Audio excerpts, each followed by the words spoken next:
Welcome to easy learning. আশা করি তোমরা সবাই ভালো আছো।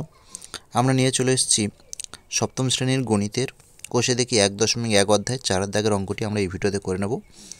এখানে রয়েছে একটি বাঁশের দৈর্ঘ্যের 1/3 অংশে লাল রং, 1/5 অংশে সবুজ রং ও বাকি 14 মিটারে হলুদ রং দিয়েছি।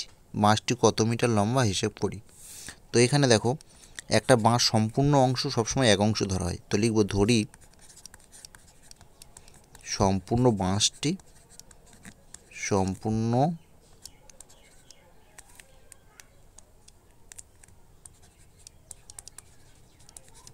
বাঁশটি এক অংশ লম্বা।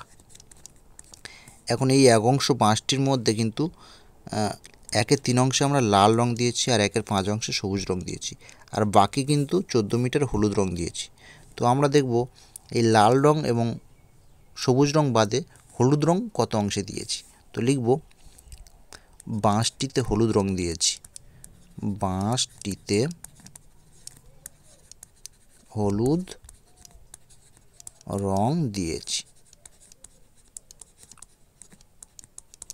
আচ্ছা, মোট অংশ এক অংশ, সেখান থেকে আমাদের লালের অংশটা বাদ দাও 1/3 অংশ এবং সবুজের অংশটা বাদ দাও 1/5 অংশ।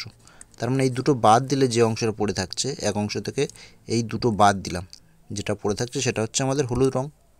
তাহলে এটা হচ্ছে এত অংশ আমাদের হলুদ রং। এবার এত অংশ মানে কত? এখানে 3 5 15 হচ্ছে লসাগু। তো 15 একে 15 এখানে হবে, মাইনাস 15কে 3 দিয়ে ভাগ করলে হয়ে যায় 3 5 15 5, আর 5 আর 1 গুণ করো, 5 একে 5, মাইনাস 15কে 5 দিয়ে ভাগ করলে হয়ে যাবে 3, আর 3 আর 1 গুণ করলে 3 একে 3। তার মানে এত অংশ। 15 থেকে 5 বাদ দিলে হয়ে যায় 10, আবার 10 থেকে 3 বাদ দাও, হবে 7। তার মানে 7-এর 15 অংশ। এটা হয়ে গেল আমাদের হলুদ রং দিয়েছি। আর এখানে আমাদের হলুদ রঙের পরিমাণ বলে দিয়েছে 14 মিটারে হলুদ রং দিয়েছি। তার মানে নিশ্চিত করে 7-এর 15 অংশ মানে 14 মিটার। তো লিখব প্রশ্নানুসারে 7-এর 15 অংশ সমান 14 মিটার। এক অংশ সমান কত হবে?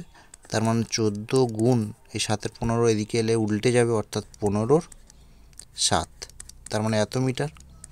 এক অংশটা পাবো আমরা এত মিটার, কাটাকাটি করে দিই, 7 একে 7, 7 দুগুণে 14, তার মানে উপরে হলো 2 আর 15 গুণ করে দেবো, 15 দুগুণে 30 মিটার।